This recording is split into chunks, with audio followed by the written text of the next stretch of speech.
ప్రొద్దుటూరు నియోజకవర్గంలో మార్కెట్ యార్డ్లో శనగల కొనుగోలుకు సంబంధించి దాదాపుగా 10 కోట్ల రూపాయల అవినీతి, 10 కోట్ల రూపాయల స్కామ్ వరదరాజరెడ్డి కుమారుడు కొండారెడ్డి తెరదీసినాడు. ఇప్పటికే చాలా వరకు డబ్బు సంపాదించుకున్నారు. స్వయాన తెలుగుదేశం పార్టీకి సంబంధించిన మాజీ ఇన్ఛార్జి కూడా దీని మీద ఆధారాలు సహా మాట్లాడినారు. వాళ్ళ పార్టీకి సంబంధించిన వాళ్ళే. చాలా పత్రికలు కూడా రాస్తున్నాయి. రాజుపాలెం మండలం, ప్రొద్దుటూరు మండలానికి సంబంధించిన చాలా మంది రైతులు కూడా బాహాటంగా ఈ అవినీతి భాగోతాన్ని, వారికి జరుగుతున్న అన్యాయాన్ని పదే పదే వారి గ్రామాల్లో చర్చించుకుంటారని చెప్తున్నారు. మా పార్టీకి సంబంధించిన 2 మండలాలకు సంబంధించిన నాయకులు రైతులే కదా. మా పార్టీకి సంబంధించిన నాయకులు కూడా రైతులే. బలరాం రెడ్డి ఉన్నాడు, రైతే. పగిడాల గ్రామానికి సంబంధించిన కురపాడు కొండారెడ్డి, చౌటపల్లె మార్తల ఓబులరెడ్డి, ఇలా కూర్చున్న వాళ్ళంతా రైతులే ఉన్నారు. ఆయన రైతే. ఆయన టంగుటూరు వెంకట సుబ్బారెడ్డి, వీళ్ళంతా రైతులు. ముందు రైతులు, తర్వాత మా పార్టీకి సంబంధించిన నాయకులు. వారు చేసేది వ్యవసాయం. వారు పండించేది ఈ సీజన్లో రాజుపాలెం మండలంలో శనగే పండిస్తారు. ఒక్క రాజుపాలెం మండలంలోనే 14,000 నుంచి 15,000 ఎకరాలు శనగను సాగు చేసినారు. ప్రొద్దుటూరు మండలానికి 5,000 ఎకరాలు సాగు చేసినారు. అంటే దాదాపుగా ఈ నియోజకవర్గంలో 20,000 ఎకరాలు శనగను పండించినారు. వీళ్ళందరూ మాకు పదే చెప్తా ఉన్నారు. నాకు మనం స్పందించాల్సిన అవసరం ఉంది, గట్టిగా దీని మీద పోరాటం చేయాల్సిన బాధ్యత ఉందన్న. రైతులకు అన్యాయం జరుగుతూ ఉంది. తెలుగుదేశం పార్టీ నాయకులు దోపిడీ ఎక్కువైపోయింది. ఈ దోపిడీకి అంత కారణం వరదరాజరెడ్డి గారి కుమారుడు కొండారెడ్డి. వరదరాజరెడ్డి గారి మాటలు ఎట్లుంటాయంటే నీతి మాటలు, నీటి మూటలు. ఆయన మాటలు చూస్తామా, నీతికి సంబంధించిన మాటలు. అవి నీటి మూటలే, మునిగిపోతున్నాయి. కారణం పుత్రోత్సాహం, పుత్రుని పట్ల అమితమైన ప్రేమ చేత పుత్రుడు చేస్తా ఉండే అవినీతి, లంచగొండి, ఇవన్నీ కూడా కళ్ళు మూసుకొని ధృతరాష్ట్రుని మాదిరి ప్రవర్తిస్తూ ఉన్నాడు.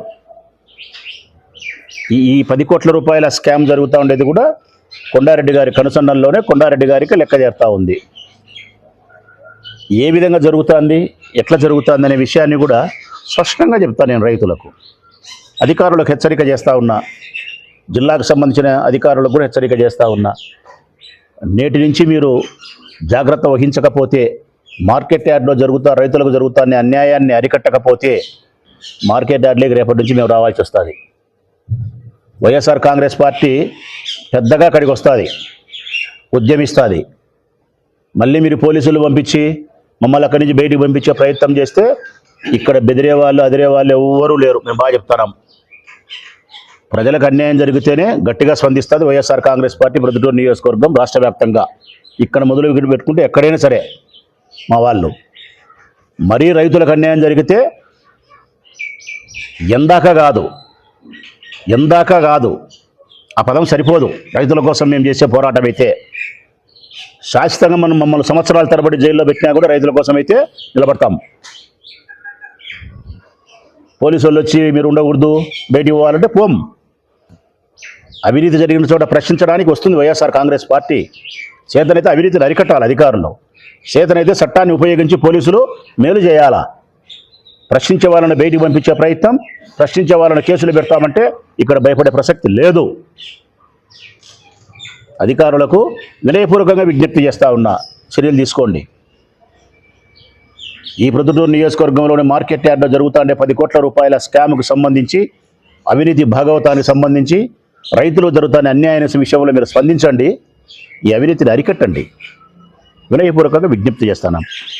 మీరు అరికట్టకపోతే మేము రావాలా? ప్రజాక్షేత్రంలో, ప్రజా జీవితంలో ఉండే ప్రజాప్రతినిధులుగా, నాయకులుగా, ప్రతిపక్ష పార్టీగా మా బాధ్యత. ఈ బాధ్యతలు మీరు సక్రమంగా చేయనప్పుడు మా బాధ్యతలు మేము సక్రమంగా చేయాలి కదా. మేము చేస్తాం. మా బాధ్యతలు మేము సక్రమంగా చేసినప్పుడు మీరు పోలీసులు పంపించి మా మీద దౌర్జన్యం చేస్తే కనుక బెదిరేది లేదు. స్పష్టంగా చెప్తానా, బెదిరేది లేదు. ఎంత అన్యాయం అండి. అసలు వీళ్ళు మనుషులైనా తెలుగుదేశం పార్టీకి సంబంధించిన నాయకులు? వీళ్ళు అసలు అన్నవి తింటున్నారా, ఏమన్నా తింటున్నారా? వీళ్ళు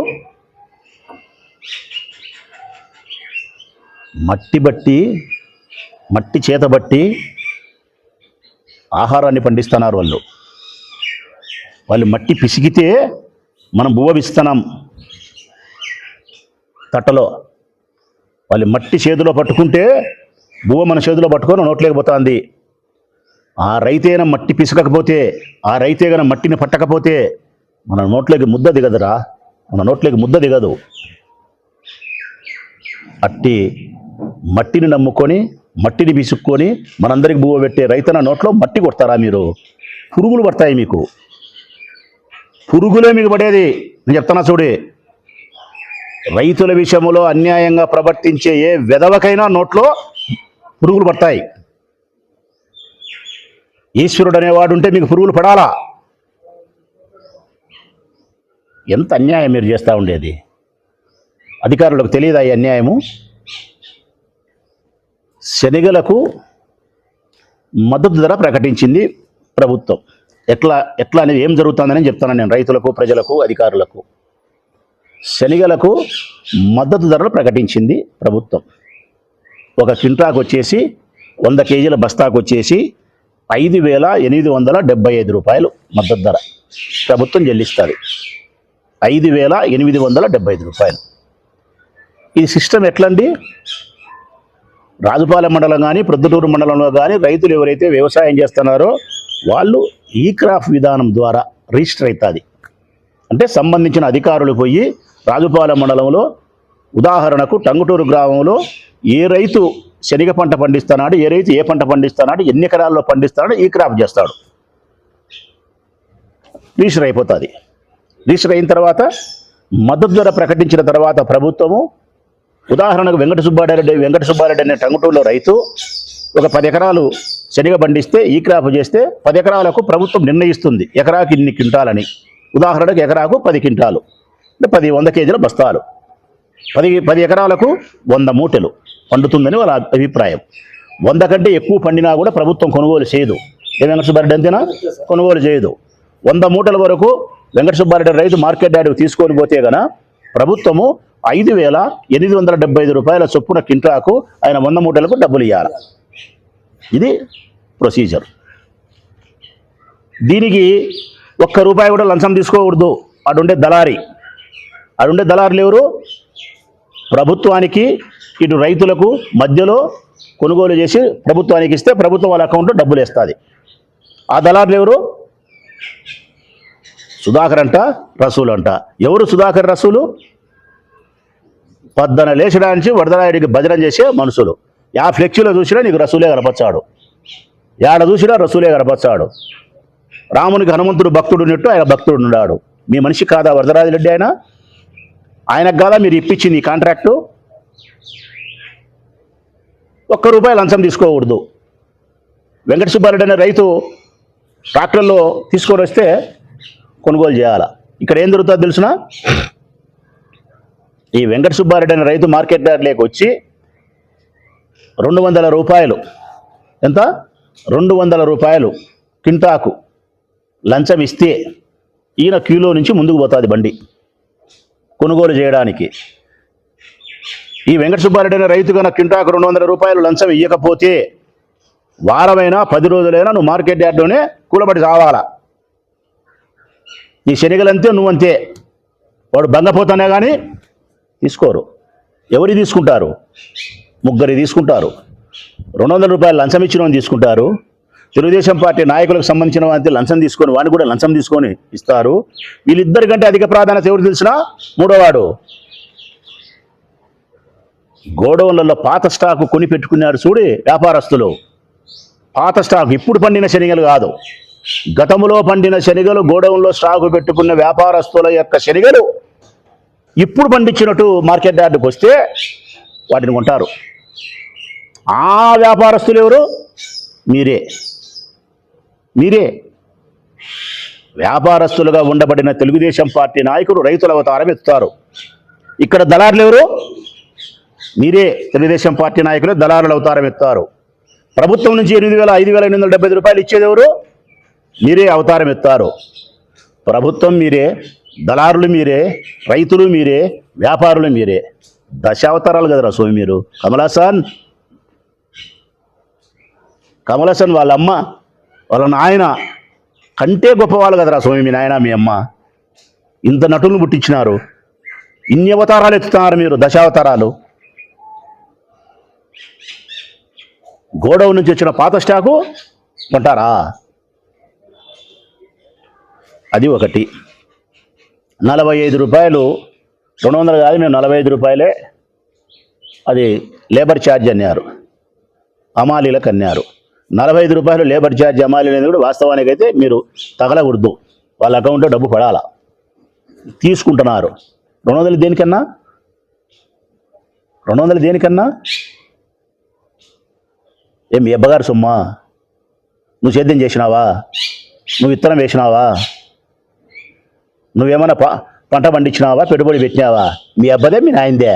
ఏంటికి అలా 200 రూపాయలు? నీకు సిగ్గుండాలా?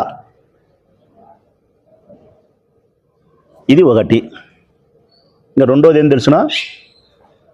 ఇంతకుముందు గతంలో అయితే 1 క్వింటా శనగలు తూకానికి ఎత్తేవాళ్ళు, ఒక దాంట్లోనే పెట్టి మూటలో 100 కేజీలు.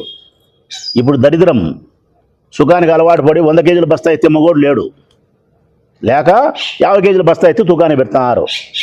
ఏమంతేనా బలరారెడ్డి? అంతే. ఇంతకుముందు 100 కేజీల బస్తా పెడతాన్నారు, ఇప్పుడు 50 కేజీల బస్తా. 50 కేజీల బస్తా తూకానికి ఎత్తితే అది 600 గ్రాములు వస్తుంది. 600 గ్రాములు సంచి తూకం, అంతేనా? అప్పుడు 50 కేజీల శనగలు రైతు ఎన్ని ఇవ్వాలా? 50 కేజీల 60 గ్రాములు 600 గ్రాములు ఇవ్వాల శనగలు. వీళ్ళు ఎంత తీసుకుంటున్నారు తెలుసునా? 51 కేజీ 600 గ్రాములు. 50 చూడబ్బా, 53 కేజీలు తీసుకుంటున్నారు. అంటే 2.5 కేజీ ఎక్కువ శనగలు, మళ్ళీ సంచి తూకం కూడా అంట 600 అంట. అంటే ఒక 50 కేజీల బస్తా మీద 3 కేజీలు కొడుతున్నారు. 100 కేజీల మీద 6 కేజీలు కొడుతున్నారు. 100 కేజీల మీద 6 కేజీలు అంటే కనుక ప్రభుత్వం ఇచ్చిన మద్దతు ధర 58 రూపాయల 75 పైసలు కేజీ. 6 కేజీలు ఇంటూ 60 రూపాయలు, 360 రూపాయలు కొడుతున్నారు. 360 రూపాయలు ప్లస్ 200 రూపాయలు, 560 రూపాయలు. ఒక్క 100 కేజీల బస్తా మీద 560 రూపాయలు కొడితే ఒక బలరామరెడ్డి అనే రైతు 100 మూటలు తీసుకొని పోతే 10 ఎకరాలు, 100 మూటలు ఇంటూ 560 ఎంత? 5,056,000 నష్టం వస్తుంది. బలరామరెడ్డికి చెందాల్సినటువంటి 56,000 రూపాయలు మీరు లంచం తీసుకుంటే ఏమిరా ఈ అన్యాయం? మేము చెప్పేది అబద్ధమా? రైతులు ఇది మీరు చేస్తా అంటే స్పష్టమైనటువంటి మోసం. ఎన్ని ఎకరాలు పండించినారు రాజుపాలెం ప్రొద్దుటూరు అంటే? ప్రొద్దుటూరు మండలంలో 5,000 ఎకరాలు పండించినారు. బొల్లవరం కానీ, చౌడూరు కానీ, కాకరేనపల్లె కానీ. ఇవి రాజుపాలెం మండలం అయితే తీర్మానంగా 15,000 ఎకరాలు పండించినారు. పొట్టిపాడు, చిన్నచెట్టుపల్లె, టంగుటూరు, గాజగూడూరు, కూలూరు, కుర్రపాడు ఇవన్నీ శనగ పండించినారు. దేవుని దేవల్ల ఈసారి ఎకరాకు 14 మూటలు కూడా పండినాయి. 14, 13 పండినాయి. ఎప్పుడు పండలే. మరి 20,000 ఎకరాలకు సరాసరి 12 మూటలు వేసుకుంటే, ఎకరాకు 12 మూటలు వేసుకుంటే 20,000 ఎకరాలు పండించినారు. మేమంతా లెక్కాచారాలతోనే మాట్లాడుతున్నాం, ఉజ్జాయింపుగా మాట్లాడలే. రికార్డు వ్యవసాయ అధికారుల ద్వారా అన్ని తీసుకునే మాట్లాడుతున్నాం. 2,40,000 మూటలు వీళ్ళు పండించినది. 2,40,000 మూటలు. 2,40,000 మూటలు ఇంటూ 560 రూపాయలు. 560 అంటే దాదాపుగా 13 కోట్ల రూపాయల అవినీతి. ఇంకా నేను తిక్కనా కొడుకుని 10 కోట్లే చెప్పినా. 2,40,000 ఇంటూ 560 రూపాయలు కొట్టండి రైతులారా, ఎవరైనా సరే. ఎంత సాది? 2,40,000 మూటలు ఇంటూ 560 రూపాయలు. మూటకి 500 రూపాయలు చొప్పున